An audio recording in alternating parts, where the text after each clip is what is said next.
Assalamualaikum warahmatullahi wabarakatuh. Alhamdulillahirrabbilalamin. Wassalatu wassalamu ala asyrafil anbiya wal mursalin wa ala alihi wa sahbihi ajma'in. Rabbi shrah li sadri wa yassir li amri wal 'uqdatam min lisani yafqahu qawli. Allahumma akhrijna min zulumatil wahmi wa akrimna binuril fahmi wa hasin akhlaqana bil hilmi waj'alna mimma yastami'unal qawla fayattabi'una ahsanah. Wa ba'du, bapak-bapak dan ibu-ibu jamaah kajian pusat kajian hadis yang dimuliakan Allah Subhanahu wa taala. Alhamdulillah kita ketemu lagi, sekalipun ada beberapa jamaah yang SMS rumahnya kebanjiran nggak bisa ikut. Kita doain mudah-mudahan bukan nggak banjir lagi, tapi dia bisa pindah ke tempat yang nggak banjir gitu. Beda kan, mudah-mudahan nggak banjir lagi dengan mudah-mudahan dia pindah ke tempat yang nggak banjir.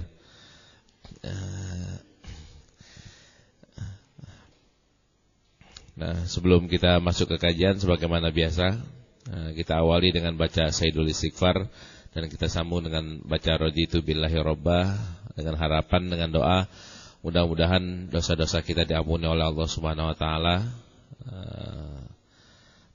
dan kita bisa melangkah lebih enak, lebih nyaman, bisa menerima ilmu dengan dada yang terbuka, dengan hati yang lapang. Bismillahirrahmanirrahim. Allahumma anta rabbi la ilaha illa anta khalaqtani wa ana abduka wa ana ala ahdika wa wa'dika mastata'tu a'udzubika min syarri ma sana'tu abu'u laka bi ni'matika alayya wa abu'u laka bi dzambi faghfirli fa innahu la yaghfiruz dzunuba illa anta.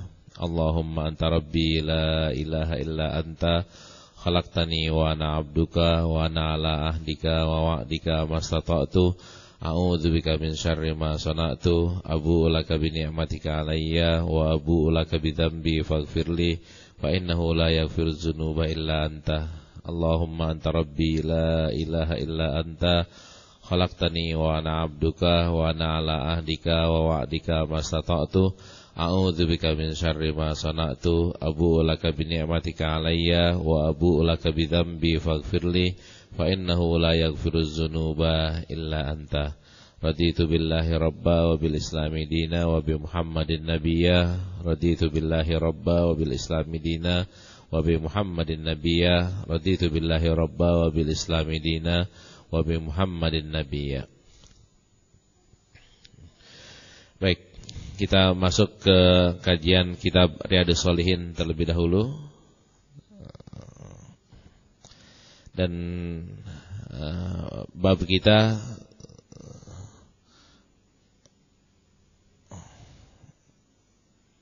sudah sampai 307.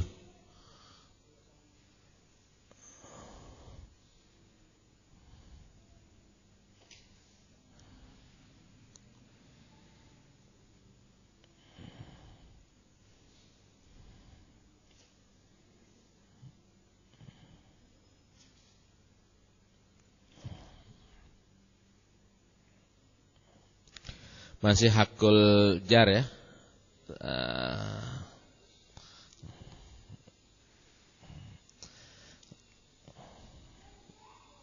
Ya, di hadis yang terakhir kita nggak boleh ngelarang orang untuk nanam tanaman di tembok kita bagian sebelah sono, atau dekat dengan tembok kita, karena memang dia punya hak. Tapi kalau kita ingetin juga, orang yang di sini nggak boleh ngalangin orang yang di sini nggak boleh ngelarang yang di sono. Kan dua-duanya dikasih hak ya. Saya mau bangun bangunan 2 lantai atau 3 lantai, nggak boleh kecuali izin sama tetangga. Jangan nggak izinin orang mau bangun kayak begitu. Kan kayak nggak diberi kebebasan yang penuh, tolong toleransinya. Sama kayak perempuan boleh gak ke masjid? Gak boleh, kecuali izin dengan suaminya. Suaminya boleh gak ngizinin istrinya ke masjid? Jangan kamu larang istri kamu yang mau ke masjid. Di sudut yang lainnya, wahai kaum perempuan mau ke masjid izin dulu sama suami. Kan dua tuh di TikTok tuh kan. Ya perempuan etikanya izin dulu, suami kalau izinnya ke masjid mah jangan dilarang. Begitu juga dengan tetangga, kalau mau bangun yang wajar mah jangan dilarang. Kan begitu ya. Nah, tetangga juga, ya kalau nggak wajar boleh nggak diizinin? Boleh. Si istri mau bilang, Pak saya ke masjid dulu, mau ke masjid ya, tapi habis itu mampir ke mampir ke rumah tetangga. Jangan, kalau mau ke masjid aja, tapi jangan pakai mampir ke tetangga. Di masjid ada bazar gitu. Jadi lu mau ke masjid atau mau ke bazar? Nah, kan suami boleh nggak mengizinkan, tentu dengan alasan yang tepat gitu. Sama dengan tetangga juga boleh tidak mengizinkan, asal dengan alasan yang tepat.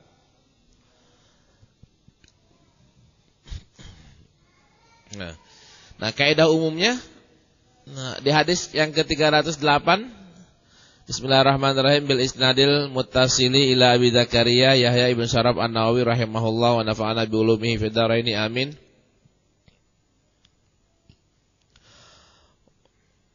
Wa anhu an Abi Hurairah anna Rasulullah sallallahu alaihi wasallam qala man kana yu'minu billahi wal yaumil akhir fala yu'dhi jarahu wa man kana yu'minu billahi wal yaumil akhir falyukrim dhaifahu wa man kana yu'minu billahi wal yaumil akhir falyakul khairan aw liyaskut, muttafaqun alaih. Betul.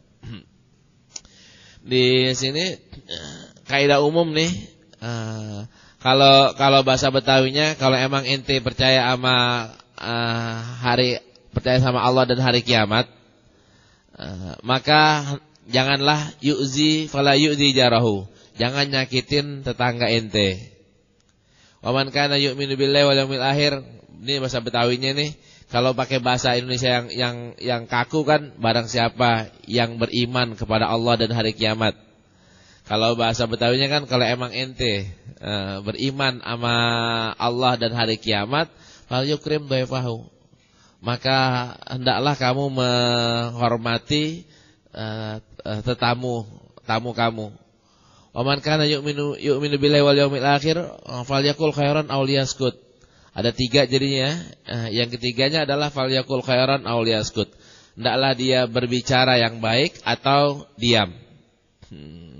Di sini man kana yu'minu billahi, kenapa kok bahasanya man kana yu'minu billahi wal yaumil akhir? Dengan tetangga itu kan kita boleh ngomongin, maksudnya pakai omongan yang nggak bisa dituntut pakai mahkamah ya. Nyakiti kita dengan tetangga itu banyakannya kan dengan omongan, dengan hasutan. Hasutan dan omongan kan sulit untuk dibuktikan pakai bahasa hukum. Beda kan sama musuh ya. Itu kita bisa pakai bahasa hukum. Kalau di sini kan menghasut dan ngomongin orang, gosipin orang. Sumber kejelekan tetangga yang tahu siapa? Tetangga sebelahnya kan. Nah, tadi itu hasud, dengki, iri, itu banyakannya pertanggungjawabannya di mana? Kan bukan di dunia. Dunia nggak ada pengaruhnya kan, rata-rata nggak ada pengaruhnya. Yang berpengaruh di mana? Di akhirat. Karena hasud, dengki dan sebagainya itu semuanya akan dihitung di akhirat. Karena itu Rasulullah SAW menggunakan bahasanya pakai bahasa man kana yu'minu billahi wal yaumil akhir. Tidak pakai kata-kata yang lainnya. Karena dampaknya akan kelihatan jelas banget di akhirat. Di dunianya nggak nampak atau kurang nampak ya. Kalau di akhiratnya akan jelas banget. Nah, orang yang imannya ini sempurna, imannya bagus terhadap Allah dan terhadap yaumul akhir, maka dia nggak bakal menyakiti tetangganya, karena perintahnya adalah fala yu'dzi jarahu. Dia akan menghormati tamunya karena emang itu perintahnya, dan dia akan berkata baik, atau kalau nggak bisa diam. 1, 2 temanya gampang, jangan menyakiti tetangga dan menghormati tetamu. Nah, yang ketiganya ini falyakul khairan aw liyaskut. Disuruhnya sebenarnya kita menjadi pendiam atau orang yang banyak omongnya, atau ada omongnya dah, jangan banyak omongnya. Di sini kan falyakul khairan, berarti kan disuruh yang pertamanya kan ngomong. Jadilah orang yang ada omongannya, bukan orang yang pendiam banget. Enggak. Ketika disuruh menjadi orang yang ada omongannya, tapi ketika mau ngomong diikat omongannya yang baik dong. Ya, artis-artis kita yang presenter muda itu kan ngomongnya pinter banget tuh. Tapi saya ngomongnya jelek gitu. Banyak omongan jelek. Itu sayang banget. Nah, itu kan berarti dia udah melanggar yang di kaidah pertama. Kalau emang nggak bisa ngomong cakep, maka pilihannya adalah yang kedua, auliyaskut. Maka diamlah. Nah, omongan ini banyak kan nggak masuk ranah hukum duniawi, tapi pasti masuk ranah hukum ukhrawi. Kita ngomongin orang, kita ngejelekin orang, mungkin orangnya nggak tahu, orang itu nggak bawa ke mahkamah, orang itu juga mungkin nggak gedeg sama kita karena dia nggak tahu, tapi ke ranah akhirat ya masuk dia. Karena itu tarikan di sini adalah man kana yu'minu billahi wal yaumil akhir.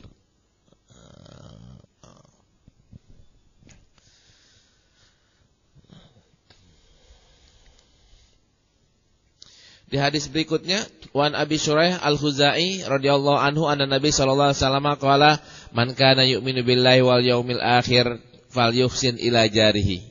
Wa man kana yu'minu billahi yaumil akhir falyukrim dhaifahu wa man kana yu'minu billahi wal yaumil akhir falyakul khairan aw liyaskut. Sama dengan yang tadi, Pak, cuman bahasanya beda. Ketika yang pertama bahasanya adalah fala yu'zi jarahu, jangan nyakitin tetangganya.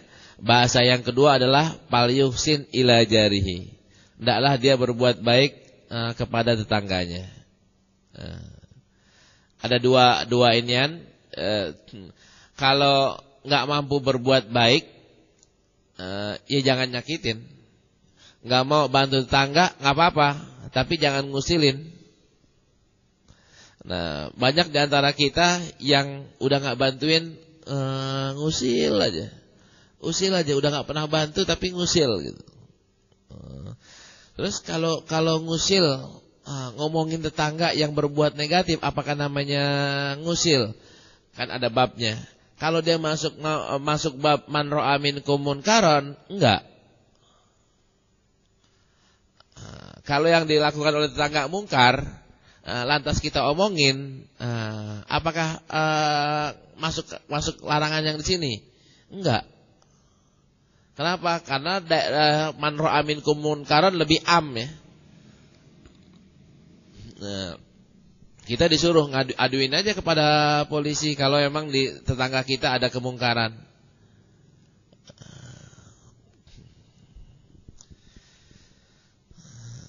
Kan disuruh falyuhsin, enggak. Di sini falyuhsin ini kita disuruh berbuat baik kepada tetangga yang baik.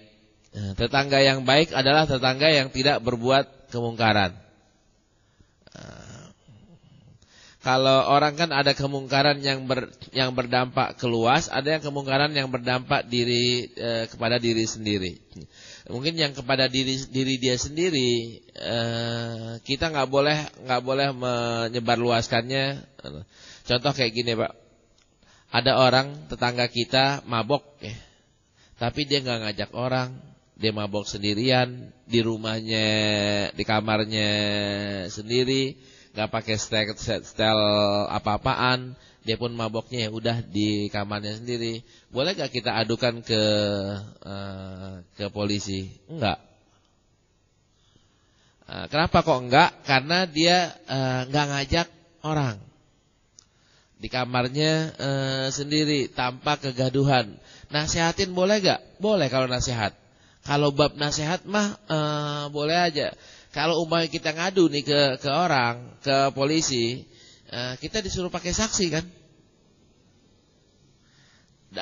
Dalam hukum Islam kita disuruh pakai saksi. Ada gak yang ngelihat selain kita? Gak ada yang ngelihat.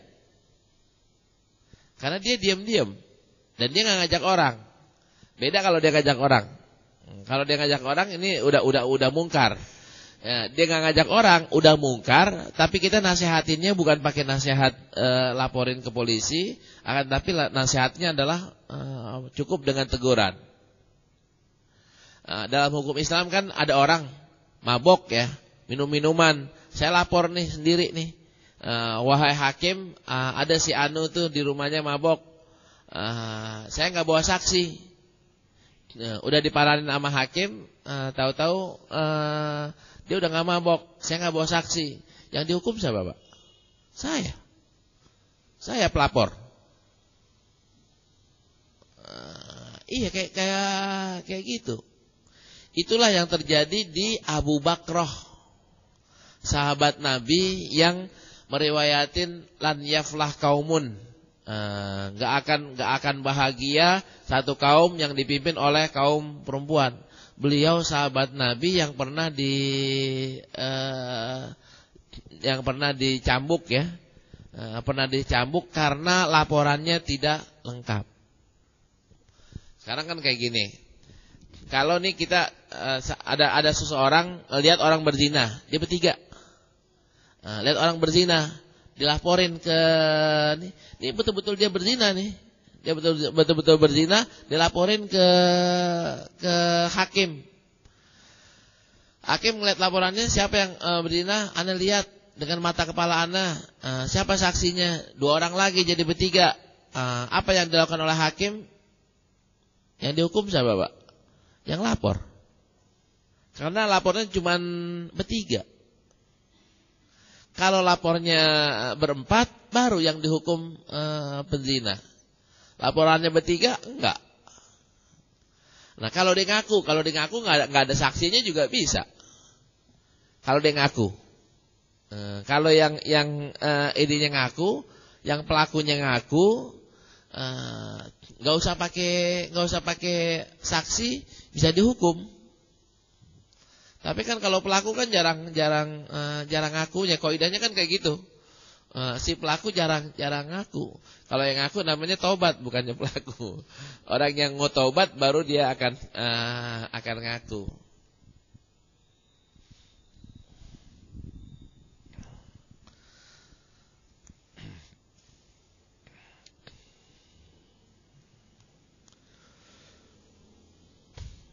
Nah, di mana letak keadilan Islam? Tadi saya ingin ingetin ya, kasus yang kayak tadi itu sering orang jadi salah paham. Kok nggak boleh saya ngaduin? Nggak bolehnya adalah ente boleh nasihatin dia, tapi ente nggak boleh aduin dia ke polisi. Kalau ente mau aduin, ya harus ada saksi yang cukup, baru kena pasal dia. Tapi kalau enggak boleh.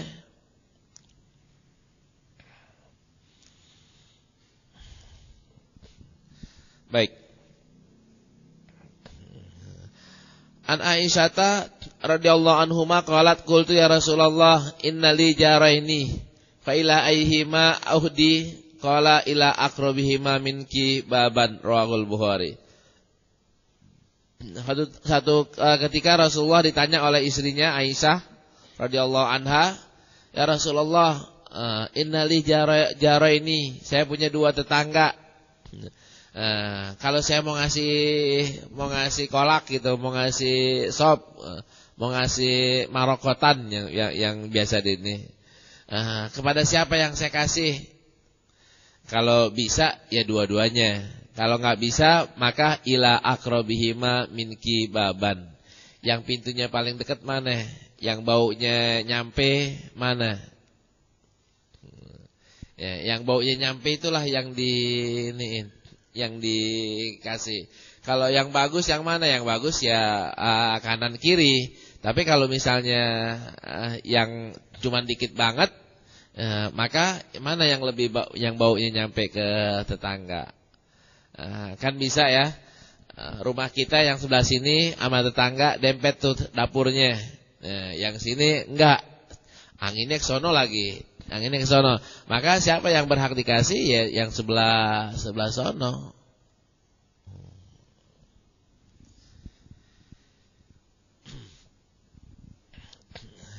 Tiga satu-satunya. Wa Abdullah bin Umar radhiyallahu anhuma qala Rasulullah sallallahu alaihi wasallam khairul ashabi indallahi ta'ala khairuhum li sahibihi wa khairul jirani indallahi ta'ala khairuhum li jarihi. Rawahu Tirmizi wa qala hadisun hasanun. Hadis hasan riwayat Imam Tirmizi dari Abdullah bin Umar radhiyallahu anhuma, beliau berkata bahwa Rasulullah sallallahu alaihi wasallam bersabda, khairul ashabi indallahi ta'ala khairuhum li sahibihi. Sebaik-baik sahabat di sisi Allah Subhanahu wa taala adalah yang paling baik untuk sahabatnya. Jadi sahabat yang terbaik adalah sahabat yang terbaik untuk sahabatnya, dan jiran tetangga yang terbaik di mata Allah adalah tetangga yang baik, yang paling baik buat tetangganya yang lain. Nah, ini kaidah ya, kaidah tetangga yang terbaik adalah yang paling baik buat tetangganya. Nah, baiknya di sini kan ada kata-kata indallahi. Kata-kata indallahi kan berarti kan bukan tetangga yang ngajakin, ayo mabok di rumah saya aja, gratis gitu kan. Ayo dugem di rumah saya aja gratis. Enggak. Akan tapi di mata Allah kan yang sesuai dengan pelaksanaan syariat Allah. Tetangga yang ngajakin kita ngaji, tetangga yang ngajakin ayo kita ke masjid, jalan bareng, tetangga yang ngajakin semua kebaikan yang diajakin sama dia. Bukan tetangga yang ngajak, tetangga saya non muslim, baik banget, selalu ngirimin makanan, pokoknya ada partisipasinya kuat banget. Tapi dia ngajakin saya masuk ke Kristen. Apakah itu baik? Ya kagak. Kategorinya di sini kan diikat ya, indallahi, menurut Allah, bukan indan nasi. Nah, kalau indallahi maka syariat dilibatkan. Baik, ini hadis-hadis mengenai keutamaan atau hak jar atau kewajiban tetangga kepada tetangganya yang lain. Ada satu kisah yang sangat menarik. Ini nggak tahu kita bisa ngelaksanainnya atau enggak. Ada sahabat Nabi namanya Sa'ad bin Abi Waqqas. Ngetop ya, beliau termasuk orang yang punya uang, orang yang kaya dari kalangan sahabat Rasulullah sallallahu alaihi wasallam. Mau jual tanah, tanahnya itu saya mau beli siapa? Bahasa kita di sebelah kiri dah atau sebelah kanan ya, sama aja, sebelah kiri mau dijual nih tanah. Harganya berapa? Kita bilang lah 10 juta harganya. 10 juta. Ada yang mau beli. Orang dari kampung sebelah mau beli tanah itu. Harganya berapa ya? 10 juta, Anda bayar 10 juta. Emang harganya 10 juta, Anda bayar 10 juta. Tetangganya mau beli. Tangganya gak mampu beli dengan harga 10 juta, mampunya cuma 5 juta. Kalau bapak-bapak jualnya ke siapa? Yang 10 juta kan? Iya kan, yang kalau kita jualnya yang ke 10 juta, harganya lebih cakep. Si Sa'ad ibn Abi Waqqas jualnya kepada tetangganya yang nawar cuman istilah kata, cuman 5 juta setengahnya. Lah rugi dong setengahnya. Kenapa kok beliau beli dengan jual kepada tetangganya yang nawar hanya setengah dari harga umum? Jawabannya adalah karena Rasulullah bilang tetangga lebih berhak untuk membeli tanah yang ada di sebelah rumahnya daripada orang jauh. Jadi ini hebat banget Pak. Seorang sahabat Nabi ya, sahabat Nabi yang kepengen ngelaksanain inian Nabi, pesan Nabi. Itu sampai-sampai kayak gitu. Kenapa ente jual ke dia? Dia tetangga ana. Jadi beli sunnah dengan separuh harga. Kalau kita kan Cina berani beli 2 kali lipat, jualnya kemana? Ke Cina. Tetangga harga normal dikagak jual. Dia jualnya sama siapa? Sama brand. Cina berani beli lebih tinggi. Sunnahnya kemana? Hilang. Nah, ini cerita Sa'ad bin Abi Waqqas kayak begitu. Kemarin saya ngisi di Istiqlal.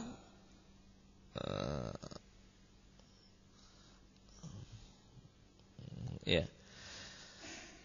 Ini sahabat Nabi yang ngapal hadis dan apalannya itu jadi inian banget, jadi pegangan beliau-beliau itu untuk mengamalkan sunnah itu.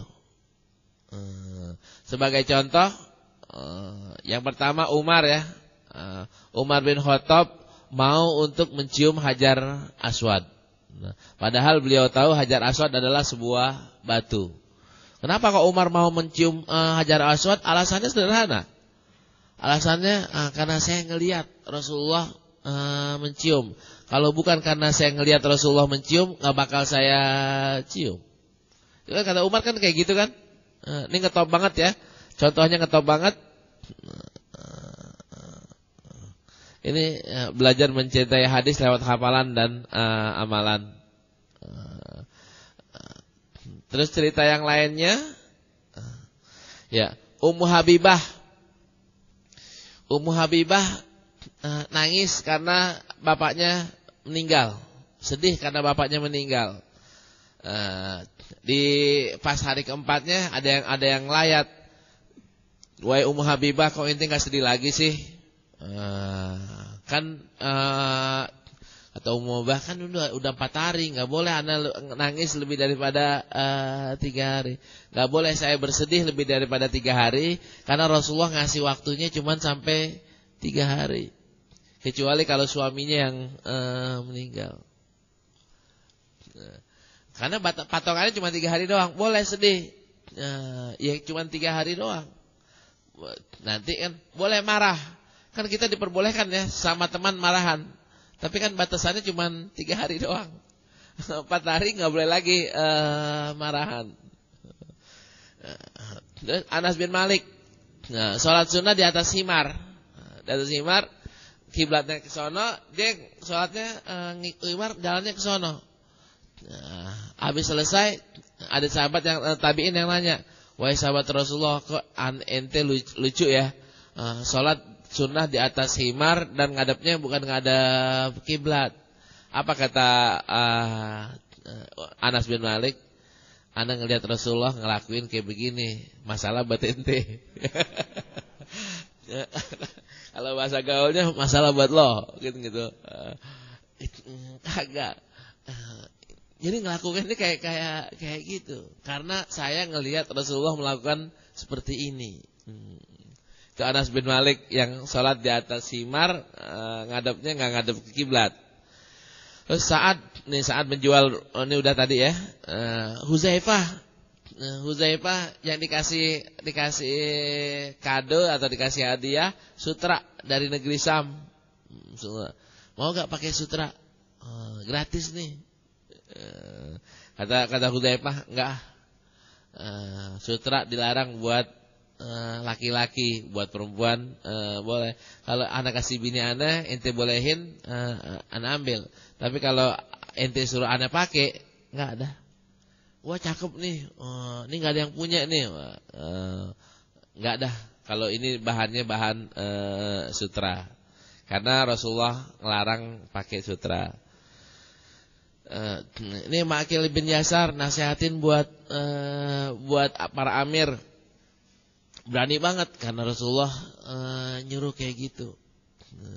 Jadi mereka yang hafal hadis terus ngamalin. ngamalin. Sekalipun ini nggak umum ya. Mencium Hajar Aswad. Tadi mencium Hajar Aswad sebenarnya nggak umum karena mencium batu. Kok batu dicium-cium? Ummu Habibah tadi ayahnya kok meninggal nggak sedih. Padahal udah hari kemarin kan udah hari keempat nih. Kalau hari ketiga Ana masih sedih. Kalau dari keempat enggak. Anas, Sa'ad, Huzaifah, Ma'qil ibn Yasar dan ada lagi Salamah. Ini juga hadisnya enak, hadisnya cuma 3 orang doang. Hadis kalau yang kita mulai hafal kan hadisnya 4 orang. Ini hadisnya cuma 3 orang. Jadi Imam Bukhari punya guru-guru yang sangat senior, usianya sangat lanjut. Jadi antara jarak ke Rasulullah cuma 3 orang. Salah satunya melalui Salamah ibn Aqwa. Nah, nanti ke bawahnya ke Yazid, ke bawahnya ke Maki bin Ibrahim. Terus ke Imam Bukhari. Syaratnya dikit banget. Imam Bukhari, Maki bin Ibrahim, Yazid, Salamah bin Aqwa. Kalau yang kita hafal kan Abdullah bin Yusuf. Nah, Abdullah bin Yusuf, Malik, Nafi, Abdullah bin Umar. 4. Nah, ini kenapa kok 4? Nyari 40, yang ketemu cuma 4, Pak. Yang nyari yang 3, 40 enggak ketemu. Enggak ketemu hadisnya yang sama itu 40 biji. Kenapa Ustaz enggak ngambil yang 3 aja? Yang 3 kan pendekan ya. Orangnya pendekan. Karena enggak ketemu. Nah, kita bisa lihat hadisnya ya. Caranya kayak gini.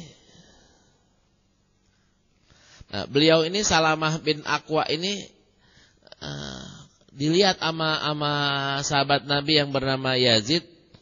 Ana bingung sama ente. Ini bahasa gaulnya. Kok sholatnya di situ mulu sih? Sholatnya di situ mulu, di bagian tiang.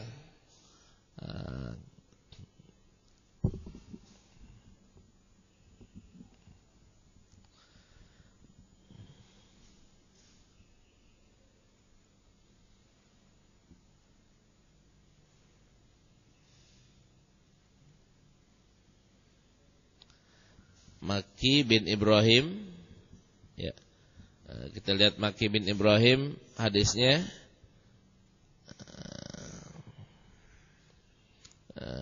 Ini 1, ini 4 sanad.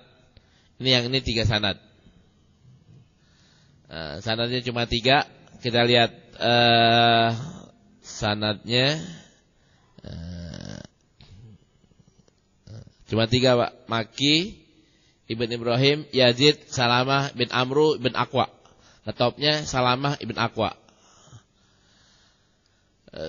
Ini bunyi teks sanadnya. Qala hadasana Maki ibn Ibrahim, qala hadasana Yazid ibn Abi Ubaid.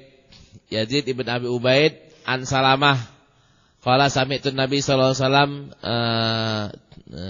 yakul man yakul alayya malam akul falyatabawa maq'adahu minan nar. Man yakul alayya malam akul falyatabawa maq'adahu minan nar. Man yakul alayya malam akul falyatabawa maq'adahu minan nar. Sanad hadisnya haddatsana Maki bin Ibrahim an ya. Qala haddatsana Yazid an Salamah qala sami'tu Rasulullah sallallahu alaihi wasallam. Sanadnya cuman 3. Nah, yang kita kepengen tadi bilang tuh bukan yang ini, tapi hadis yang berikutnya.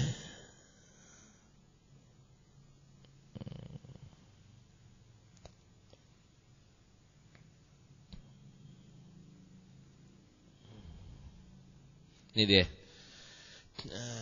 Nabi kok sholatnya di tiang antara mihrab sama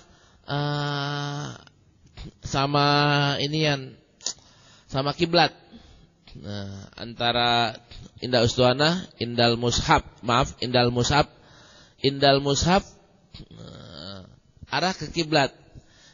Kenapa kok di situ mulu? Jawabannya adalah ana ngelihat Nabi SAW sholat di situ mulu. Jadi ana pengen sholat di tempat Nabi banyak sholat. Ana kepengen bahasa lebih lanjutnya, ana kepengen sujud di tempat Nabi sujud. Ana kepengen berdiri di tempat Nabi berdiri. Kan cakep tuh. Ini salatnya. Kenapa sih kita nih ke Raudhah gitu? Kan banyak kan Raudhah karena pahalanya gedean. Itu pahalanya gedean. Enggak ada yang bilang karena saya kepengen salat di tempat Nabi salat. Kenapa antum ke Raudhah? Pahalanya gedean. Kemana antum ke Raudhah? Orang pada bilang begitu. Saya mau umroh, saya mau haji, orang-orang kampung jangan lupa entar salatnya di Raudhah. Jadi karena orang kampung bilang, karena tetangga pada nyuruh, karena ustadznya bilang. Kalau ini kan karena Rasulullah di situ. Sebenarnya ujung-ujungnya nyambung ya, tapi ada agak sedikit beda iniannya, motivasinya beda. Ini karena Rasulullah banyak sholat di situ. Kan bahasa kayak gini. Kalau kita nih sholat ya di pintu Umar atau di pintu belakang atau lagi bagian tenda. Bagian tenda gituan Pak Ijat ya, bagian tenda luar tuh. Kita sholatnya di situ. Emang Rasulullah pernah sholat di situ? Kagak. Kagak kenapa? Ya kan masjidnya belum nyampe situ. Masjidnya kan belum nyampe situ saat. Masjidnya kan baru nyampe yang lama tuh yang belum sebelahnya tenda bolong. Tenda ada di tengah masjid, bagian depannya. Kan cuma nyampe situ doang. Belah tendanya mulai dari tenda ke sininya itu bukannya Rasulullah nggak pernah sholat di situ. Kita bagiannya di mana? Di tenda depan. Kenapa Ustaz? Enak. Ngelihat tenda kayaknya lucu banget.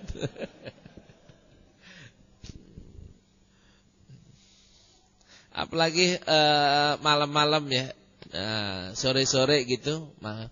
Itu kan Masjid Nabawi depan bagian luar itu penuh duluan kan.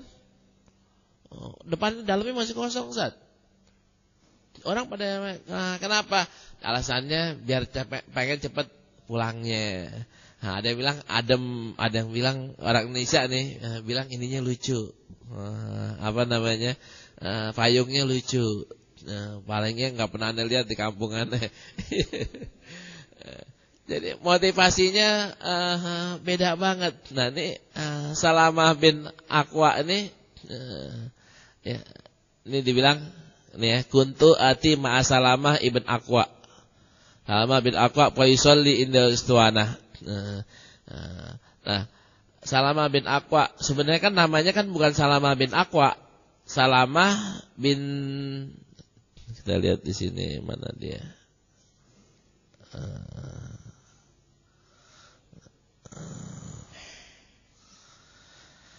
Salamah bin Amru bin Aqwa. Salamah bin Amru bin Aqwa. Orang Arab ada yang namanya dikenal bukan pakai nama bapak, bin bapak, akan tapi bin kakek. Contoh yang paling top adalah dan kita semuanya kenal Ahmad bin Hambal. Ahmad bin Hambal tuh bukan Ahmad bin Hambal, bukan Ahmad bin Hambal. Maksudnya bukan bapaknya itu bukan Hambal, bapaknya adalah Ahmad bin Muhammad bin Hambal. Jadi Hambal itu nama kakeknya. Kayak Ibn Hajar al-Asqalani. Anaknya siapa? Anaknya Hajar. Hajar al-Asqalani. Bukan ternyata. Dia cucu keberapanya Hajar. Bukannya langsung cucunya. Namanya Ahmad bin Ali. Salah satu dari nama kakeknya adalah Hajar. Terus dikenal sebagai Ibn Hajar. Begitu juga dengan Salamah ibn Aqwa.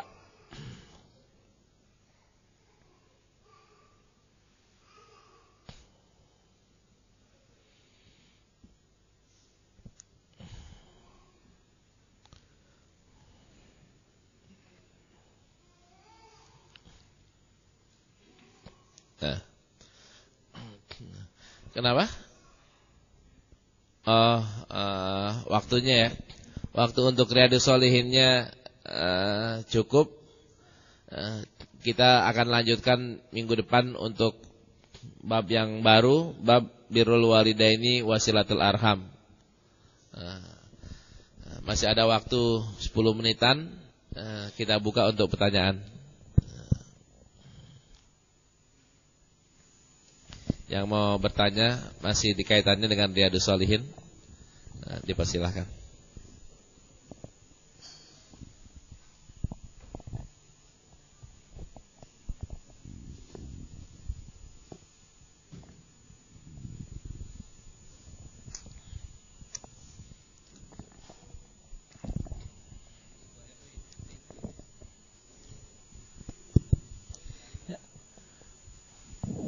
Assalamualaikum warahmatullahi wabarakatuh. Waalaikumsalam warahmatullahi wabarakatuh. Ingin menanyakan masalah saksi harus 4 orang Ustaz ya? Ya.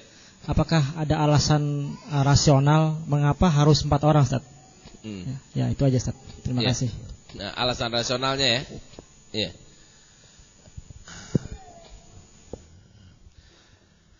Alasannya adalah itulah jumlah. Yang pertama kan emang ayatnya kayak begitu.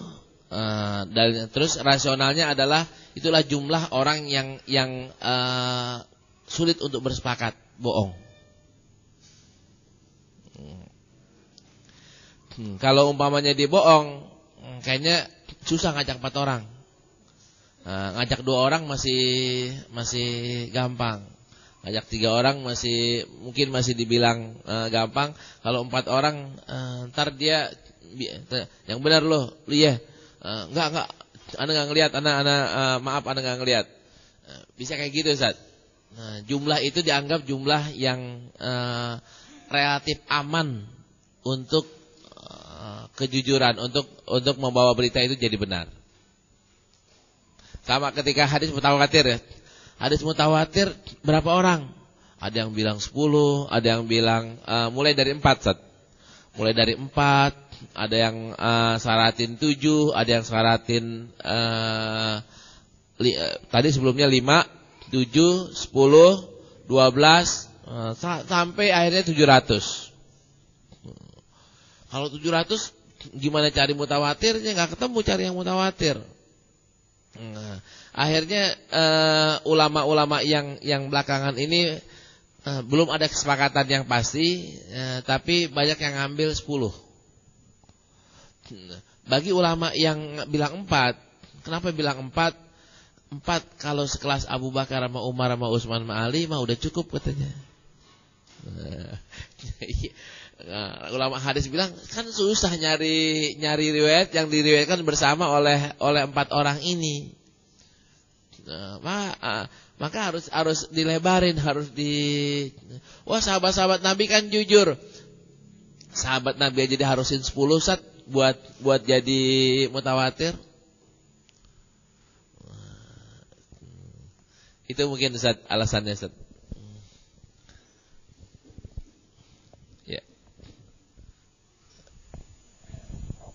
Assalamualaikum warahmatullahi wabarakatuh. Waalaikumsalam.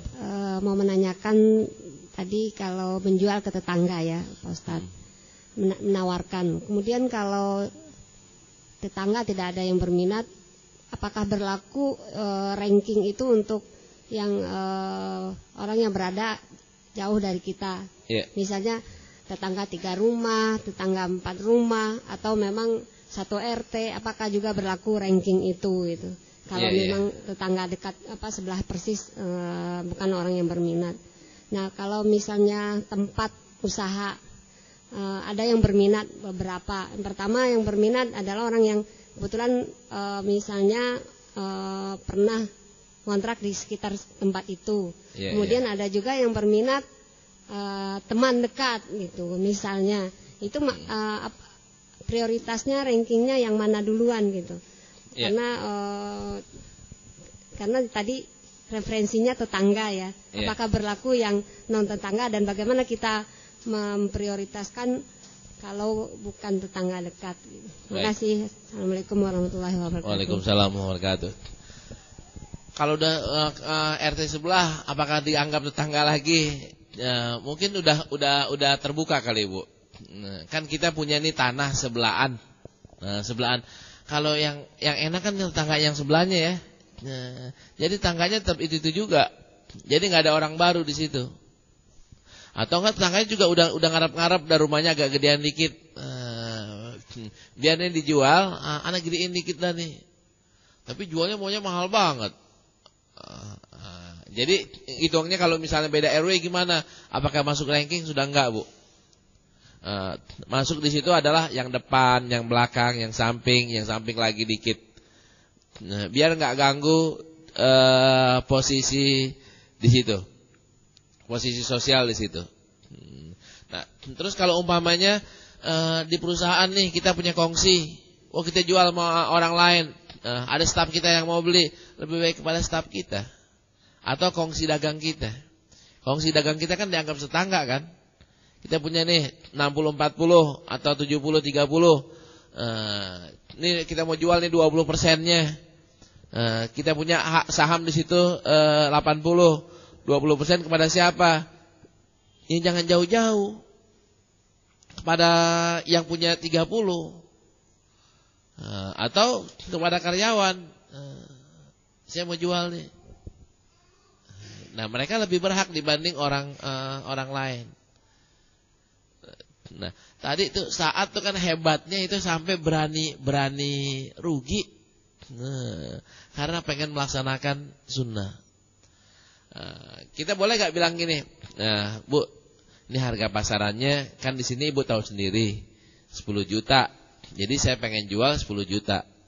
Kalau Ibu mau silahkan. Jadi kita nawarinnya ke dia dengan harga pasar. Kalau ada yang mau beli gitu, mau beli harganya harga 12 juta dengan harga pasar, saya duluin harga pasar. Gak apa-apa dah, tetangga, gak rugi. Yang hebatnya saat ini jual rugi. Kalau kita kan kalau sama saya masih duluin tangga dah. Tapi kalau misalnya harganya tetangga mau belinya di bawah standar, enggak. Maka salah besar ya. Apalagi kita tetangga masjid, mau jual nih, jual sama orang non muslim. Ya Allah ya Rabbi, kan mesti jadi punya tetangga non muslim, mau ngapa-ngapain kan jadi susah. Jual ke orang Islam, jual orang ke Islam, nanti kan enak tuh. Siapa tahu diwakafin ke masjid. Kalau jual sama orang kafir, gimana ceritanya dia mau wakaf? Kan susah gitu, susah.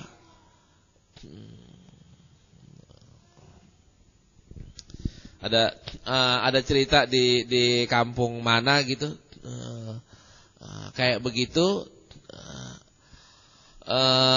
dia tanggaan masjid, dijual sama orang non muslim, ada yang bikin jadi gereja, terus masjid juga jadi susah. Saya yakin banget ya, kalau orang-orang yang jualnya ke orang Islam juga, atau jualnya ke masjid sekalipun dengan harga yang sama, mungkin berkahnya beda kali Ustaz. Dia nggak rugi, emang harga pasarannya segitu, jadi jualnya segitu. Mau lebihin dikit ya silahkan, harga pasaran lah. Ketika dia jualnya nawarin masjid dulu mau jual, masjid yang beli, insya Allah orang itu akan berkah. Berkahnya kayak gimana ceritanya? Dia beli lagi di tempat yang lain. Tahu-tahu beli tempat yang lain dapat harga yang bagus. Harga yang bagus. Di baru tinggal sebulan, di baru tinggal 2 bulan, harganya udah 2 kali lipat. Mau gak jual? Jual, pindah lagi. Ternyata pindahnya dapatnya yang lebih bagus dengan harga yang bagus. Dan ya, ibarat kata mukjizat yang kayak begini nih, kalau cara teoriin kan susah, tapi kalau pakai ilmu keyakinan dapat Pak. akan ada ilmu keyakinan yang di luar dugaan kayak gitu.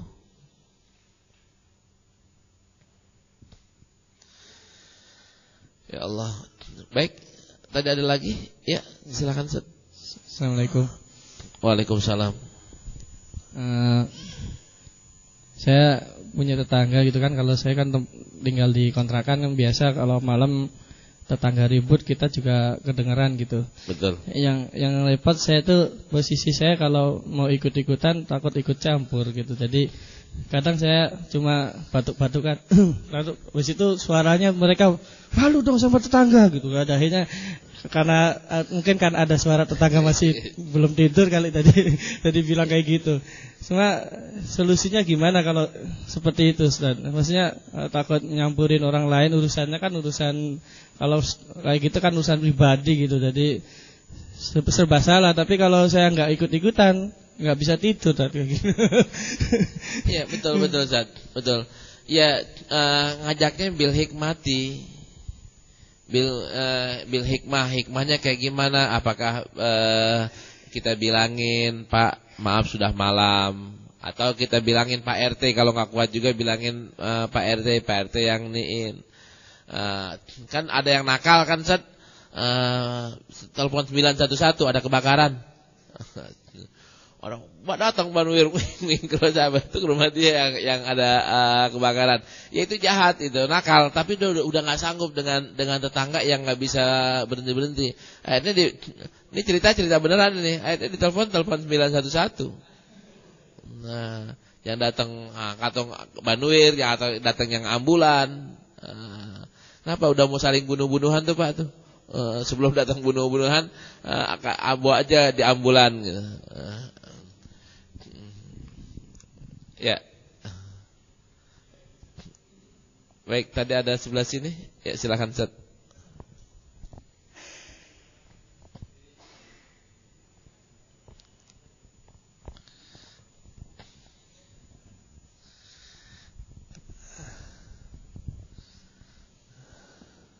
Ya. Assalamualaikum warahmatullahi wabarakatuh. Waalaikumsalam. Terkait hak tetangga nih Ustaz. Ketika kita mempunyai tetangga yang sebelah kanan, sebelah kiri non muslim. Yeah. Nah, kalau tadi kan disuruh yang paling dekat pintunya. Yeah. Nah, kalau misalkan yang paling dekat pintunya non muslim itu bagaimana? Nah, terus yang kedua terkait memberikan hak makanan. Ketika kita masak, kemudian tercium makanan ke tetangga, apakah setiap hari setiap masak kita bagikan ke tetangga atau bagusnya gimana Ustaz? Atau seminggu sekali atau sebulan sekali seperti itu? Iya. Terima kasih. Ya, kalau yang paling bagus setiap hari, Ustaz, paling bagus. Mungkin kita bilang nggak enak atau sebagainya, ya seminggu sekali lah. Kalau pas masak yang jengkol nggak usah bagi-bagi, Ustaz. Tapi pas masaknya rendang, pas masaknya yang enakan, barulah bagi-bagi. Kan teks hadisnya marokotan ya. Marokoh itu apa namanya? Ya, kuah tapi dari sayur yang enak, sayur daging. Sop gitu. Sop atau kari atau kayak gitu. Kalau masaknya sayur asam mah enggak usah bagi-bagi, Ustaz. Tapi masaknya Marokoh bagi. Ya, kalau maroknya seminggu sekali, ya baginya cuma seminggu sekali. Ketika tangga kita non muslim, kanan kiri non muslim, kita muslim sendirian, kita mau jual rumah kita, siapa nih? Jual ke dia aja, Ustaz. Jual ke non muslim aja. Biar dia kanan kirinya non muslim lagi. Kan kita nih tengah nih sendirian, muslim. Kanan kita non muslim, kiri kita non muslim. Jualnya kepada, udah jual ke tangga aja yang non muslim. Harganya gimana? Harga pasaran, Ustaz. Harga pasaran. Dia lebih ini. Biar apa? Dia juga punya tangga sama-sama non muslim. Kalau kanan muslim, kiri muslim, kanan kiri non muslim, ya tawarin yang ke muslim, Ustaz. Jangan nawarin yang ke non muslim.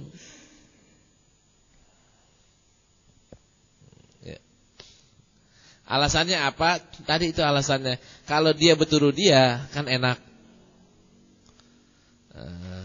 Kalau ada kanan kita muslim, kiri kita non muslim, kita tawarin yang ke sebelah kanan yang muslim.